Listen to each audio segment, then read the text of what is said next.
धरे सभिगुवन गेल्या धारा पुलन गायीच्या सुके पुलोरा नवधरणीसी जोडन गेले सप्तरंग सेतू कधी रे शिलतो जीव लगा कधी रे हे शिलतू दिवसा मागुण दिवस चालले ऋत मागुणे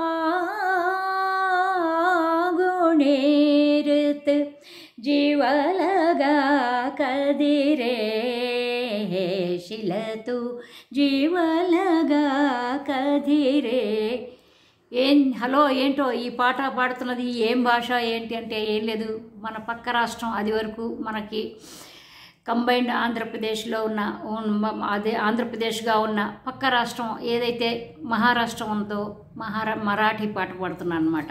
అయితే ఎందుకు ఈ పాట పాడాల్సి వచ్చింది అంటే కదిరి అనే గురించి మన కదిరి అనే ఒక పట్టణమా నగరమా ఒక ప్లేసు మన ఆంధ్రప్రదేశ్లో ఉన్న దాని గురించి మనం ఇవాళ మాట్లాడుకోబోతున్నాము.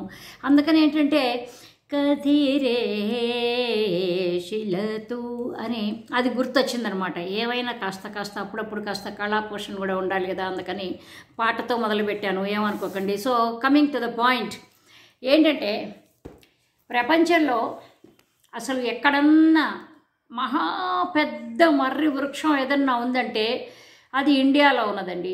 ఇండియాలో ఎక్కడ ఉన్నదంటే మన ఆంధ్రప్రదేశ్లో ఉన్నది. కానీ ఇది ఎంతమందికి తెలుసు?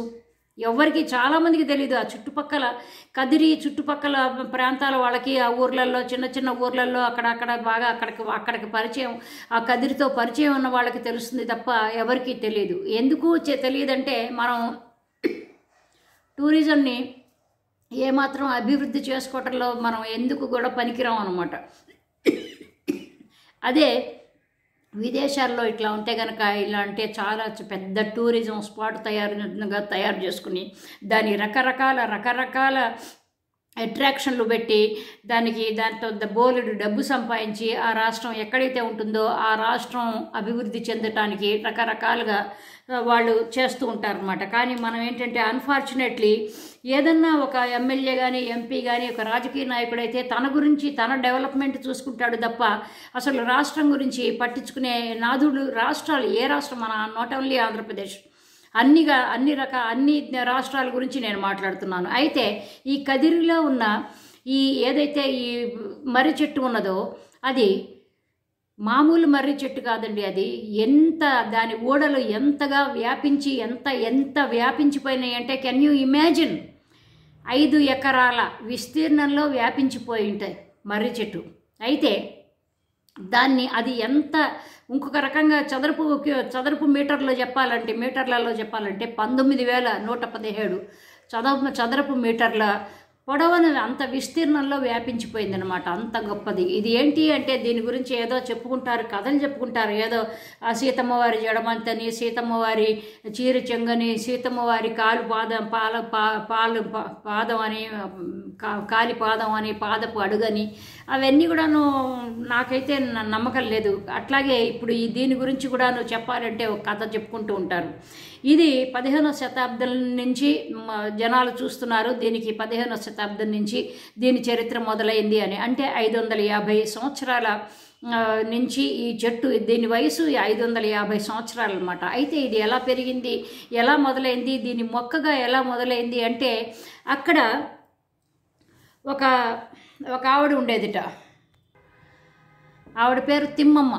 ఆ తిమ్మమ్మ భర్త చచ్చిపోతే ఆ రోజుల్లో 550 సంవత్సరాలంటే మరి ఆలోచించండి. ఆ రోజుల్లో భర్త చచ్చిపోతే పాపం సతీ సహగమనాలు చేస్తూ ఉండేవాళ్ళు. అట్లాగే ఆవిడ కూడా సతీ సహగమనం చేసింది. అయితే ఆ సతీ సహగమనం చేయటానికి అంటే ఏంటంటే చిత్తులు పేర్చుకుని అక్కడ వాళ్ళే చేయించుకుంటారు అనమాట.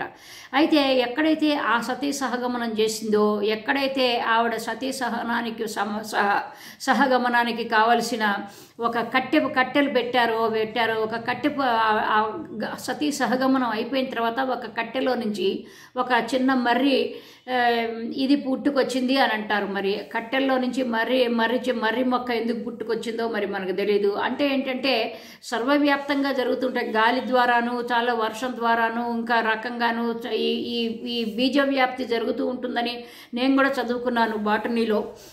కానీ ఏంటంటే మరి ఈ కాలిపోయిన కట్టెల్లో నుంచి ఆవిడ కాలిపోయిన కట్టెల్లో నుంచి ఎలాగో ఈ మొక్క మొలిచింది అనేది మరి మనకి అప్రస్తుతమైన విషయం. కానీ ఏంటంటే కథలు జరిగిపోతూ ఉంటాయి, ఎవడు చూసింది లేదు పట్టింది లేదు కాబట్టి ఏదో చెప్తూ ఉంటారు కాబట్టి మనం విని కాబోసు కావాలనుకోవాలి. అయితే ఈ చెట్టు మాత్రం ఏంటంటే తిమ్మమ్మ మర్రిమాను అంటారన్నమాట.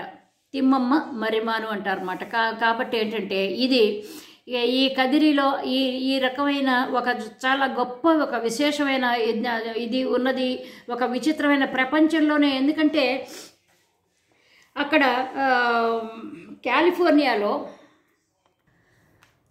జనరల్ షెర్మన్ అనేది ఒక చెట్టు ఉంటుందన్నమాట. అది దానికి చాలా ఒక రకమైన ప్రత్యేకత ఉంది. అంటే దాని సైజు బట్టి అది విస్తీర్ణం బట్టి అది ఎంతవరకు వ్యాపించింది, ఎంత విస్తరించింది అని. కానీ దానికంటే కూడా ఇది గొప్పది. కానీ ఏంటంటే చూడండి, ప్రపంచంలో ఎవరు కూడా మన గురించి మనం చెప్పుకోకపోతే ఎవరు చెప్పరండి. అయితే ఇట్లాగూ ఒకవేళ గనక ఎవరన్నా ఏ చీఫ్ మినిస్టర్ కానీ ఎవరన్నా వచ్చి ఇది టూరిస్ట్ స్పాట్ డెవలప్ చేద్దాం, మనం టూరిస్టు ఇది కొంచెం డబ్బులు చక్కగా వస్తాయి రాష్ట్రానికి అని ఎవడన్నా మొదలుపెట్టి కాస్త ఖర్చు పెట్టి కాస్త చక్కగా అందంగా నగిశీలుగా కాస్త దానికి షోకులు చేసి దానికి అన్ని బాగా చేస్తే ఆ ప్రాంతానికి అదిగొదిగొదిగొదిగో జగన్మోహన్ రెడ్డి ఇప్పుడు కనుక ఆ టూరిస్టు రిషికొండ అన్నట్టుగాను ఎంతంత యాగి చేస్తే నిజంగాను చాలామంది మరి బుద్ధి లేని వాళ్ళ లేకపోతే మరి అజ్ఞానంతో ఒక రకమైన కొట్టుమిట్లాడతారో మరి మనకు తెలియదు. కానీ అది జగంది అని చెప్పి అందరూ నమ్మారు. కాబట్టి అట్లాగే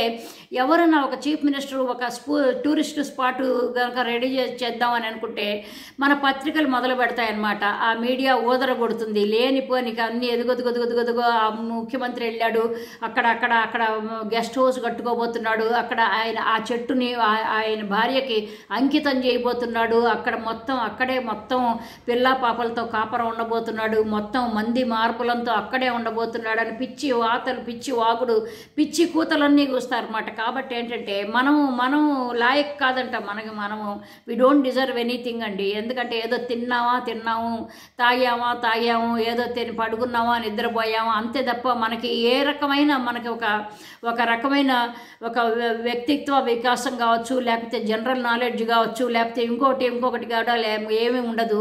కానీ ఏంటంటే యువత మాత్రం నిర్వీర్యం అయిపోయి పిచ్చివాగుడుగా వాగుతూ ఆ కాలక్షేపాలు చేసుకుంటూ ఉంటారు. ఆ సినిమాలు వాళ్ళ గొడవలు అంతేగాని ఒక చదువు ఒక ఇది ఉండాలని ఏమి ఉండకూడదు. ఎవడన్నా మహానుభావుడు వచ్చి బాగు చేయాలి, ప్రజలను బాగు చేయాలి, రాష్ట్రాన్ని బాగు చేయాలి అంటే మాత్రము ఇంకా వాడి మీద బురద చల్లటం మొదలు పెడతారు. వాడిని మొత్తం 7 చెరువుల నీళ్లు తాగిస్తారనమాట. సో అదండి సంగతి. కాబట్టి ఈ కదిరిలో ఉన్న ఈ ఊడల మర్రిల గురించి, తిమ్మమ్మ మర్రిమాను గురించి ఇదండి కదా. ఇంకొక మంచి టాపిక్తో మళ్ళీ కలుద్దాం. బై అండి, లవ్ యూ ఆల్, బై.